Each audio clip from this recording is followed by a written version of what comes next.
This is BHAMBRA here for PSP Sports. We're at Frederick's restaurant here today and I'm joined by the beast himself, Mr. Anthony Yarde. How you doing, Anthony? I'm fantastic. How are you, bro? I'm doing very well, unfortunately didn't quite manage to catch up with you after your last victory at the Copper Box. Yeah. I just want to say congratulations for that. Obviously you picked up the WBO Intercontinental title, I believe. Yeah. So, I mean, in terms of that victory, how would you assess it for yourself against Richard Brandy? It was a WBO European. Yeah, that's my title.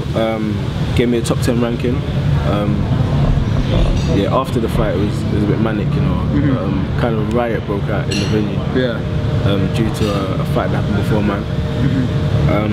But yeah, after the fight, literally, everyone knows about this situation. Well, not everyone knows, but there was a situation that occurred before the fight where I got a crazy toothache, abscess toothache, and literally, even after I won the fight, I was relieved that I got it out of the way. I was happy, but I was in pain. So it was like 2 days after that I started to digest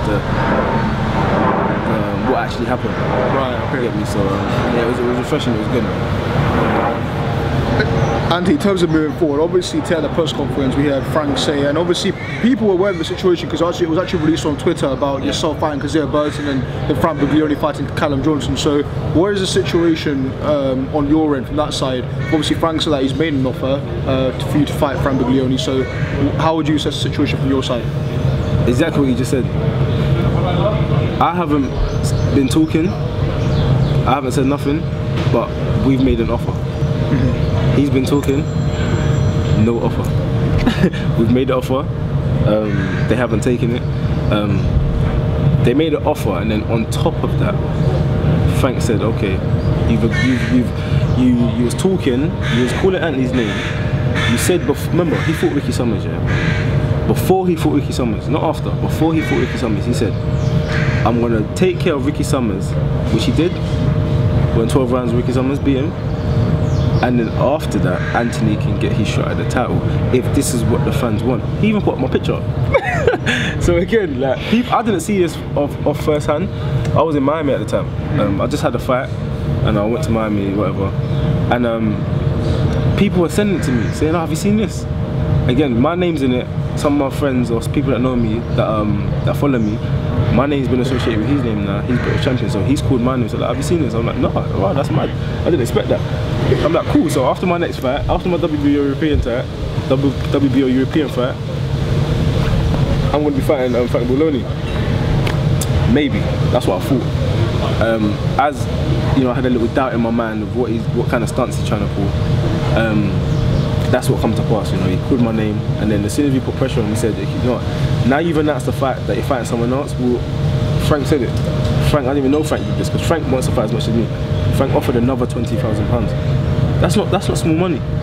On top of what he's already offered, so he's offered there's a little bracket thing for if you fight for a British title. On top of what he's offered, he said, you know what the hell, we'll add another £20,000. Now he's waiting for a response again.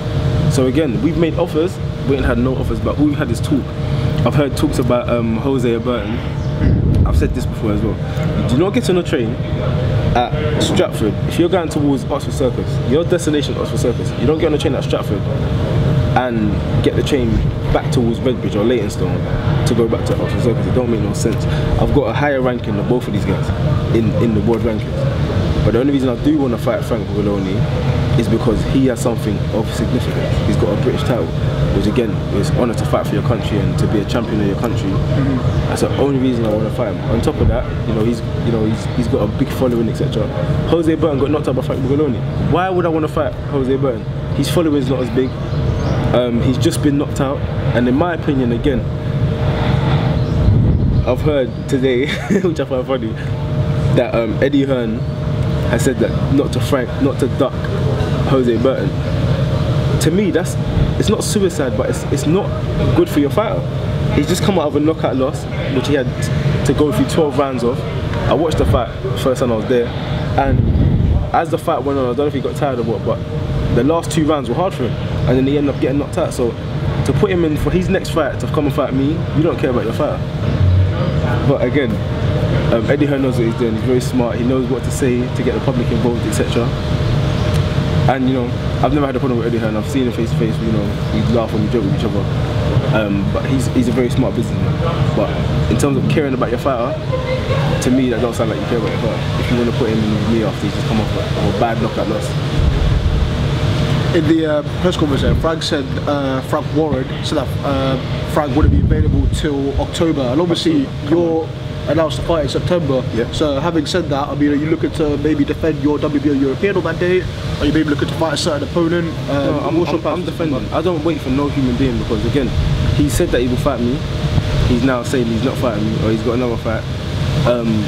October, you know, I'm not gonna put my thoughts on anyone. My focus right now is September 16th. We haven't got an opponent yet. We've tried to get certain opponents. We even tried to be a bit strategic and fight Ricky Summers. I'm not a person that calls out names, but these are what I'm being told behind the scenes. I don't disrespect no boxer, you know, everyone's different, but we tried to fight Ricky Summers. He didn't want to fight again. He's just come up a loss.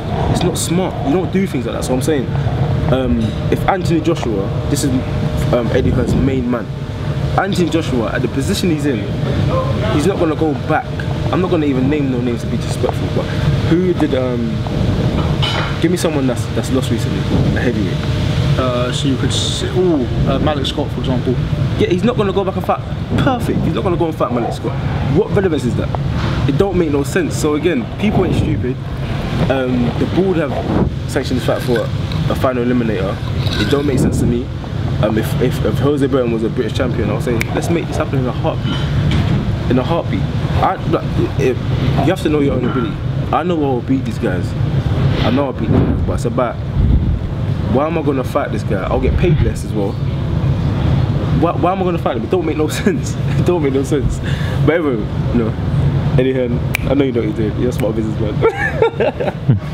He's a smart businessman. Auntie, I've got to talk to you about your Instagram story last night. Obviously you were out with the man himself, Arj. She's Chigwell, but back there again. talk to us a bit about your evening. Listen, your body, yeah, you know, your stomach does a lot for you throughout the day. Yeah, it digests your food, you know, releases energy, you know, for you to get through the day. Don't supply it with the best. Listen, I used to have to eat sardines with hardo bread. I used to have to eat porridge. Now obviously your life starts changing a bit. You go and enjoy the finer things. And she's in Chigwell, you've been there. Dylan, my man, you know, he looks after me, and she's in, like, literally, if you go She's Chigwell, everyone knows it's very it's nice. You have to wear shoes there to go out to eat. But it's a nice scenery.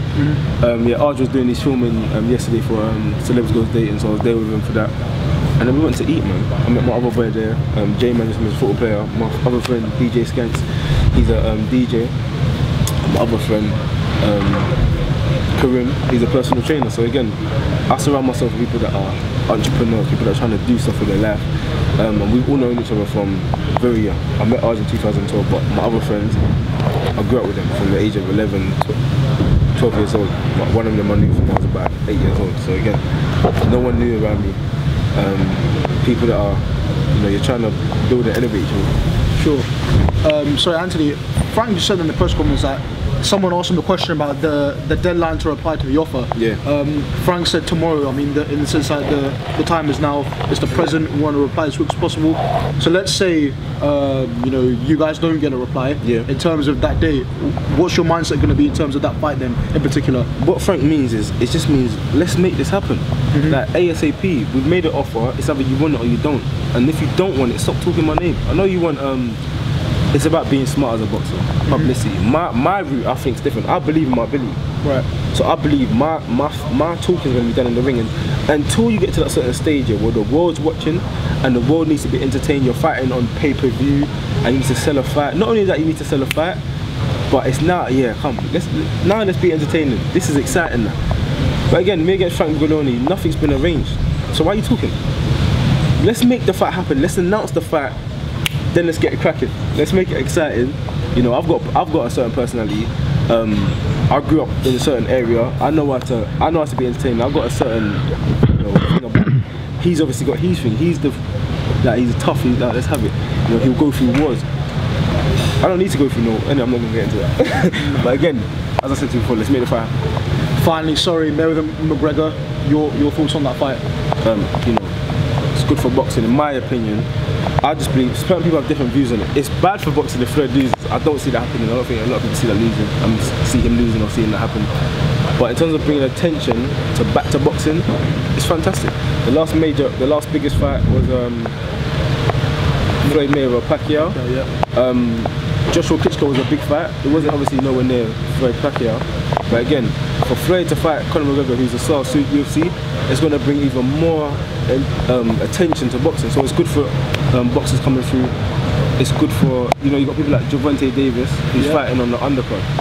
Those kind of guys. Jack. So again, look at the platform that's put in for these fighters. So it's good for boxing. As much as people don't want to see a bigger picture, it's good for boxing. Starting to rain outside here in London. It's raining. We're going to run inside now. We're going to wrap this up with the beats himself, Mr. Anthony Yarde. Wish you all the best. Love, brother. Always got to do the sound out, no matter if it's raining. You know, this is the nature of Earth. Mr. Anthony Yarde, you know, he's doing a fantastic job. Make sure you subscribe and stay tuned.